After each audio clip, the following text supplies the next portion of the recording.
اشرف غنی پاکستان ته څنګه ټک ورکړو او پاکستانیان ولې په غوسه دي؟ ویډیو را سره وګورئ، په ډېر څه به پوه شئ. د افغانیو مقابل کې د پاکستاني کالدارو بې ارزښته کېدو پاکستانیان په غوسه کړي.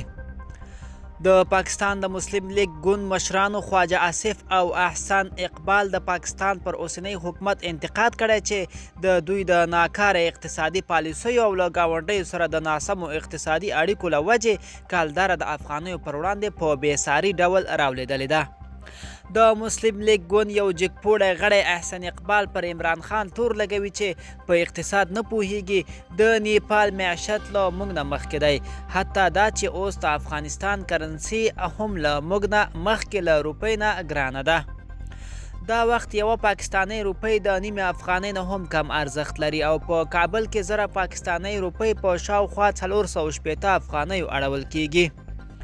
که څه هم له تیرو 10 کلونو افغانۍ او روپۍ هیڅکله سره برابر شوي نه دي او افغانۍ لوړه پاتې شوې ده، خو د یادولو وړ ده چې په دې وروستیو 3 کلونو کې د افغانۍ په مقابله کې د پاکستاني روپۍ قدر نور هم زیات کم شوی دی.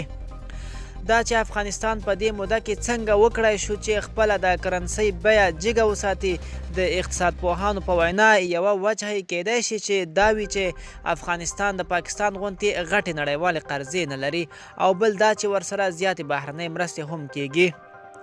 هاخوا بیا په پاکستاني روپۍ د تیر حکومت په پرتله په اوسنی حکومت کې پرله پسې مخ په کښته لویږي چې اوس یې ارزښت تر بل هر وخت کم شوی او تیره هفته د 1 امریکایي ډالر په بدل کې د یوې روپۍ بیه 168.19 ته راولوېده. د ډیوه راډیو د راپور پر اساس د اقتصادي کارپوهانو په وینا د روپۍ د ارزښت کمیدو یو سبب د پاکستان پر مرکزی حکومت د بهرنیو قرضو د ادا کولو فشار او له ګاونډیو سره ناسمې اقتصادي اړیکې دي. ملګرو، دا زموږ تازه خبر. د لا ښکلې ویډیوګانو لپاره زموږ ځواک ټي وي چینل در سره سبسکرایب کړئ او تر بلې ویډیو ښه وخت ولرئ.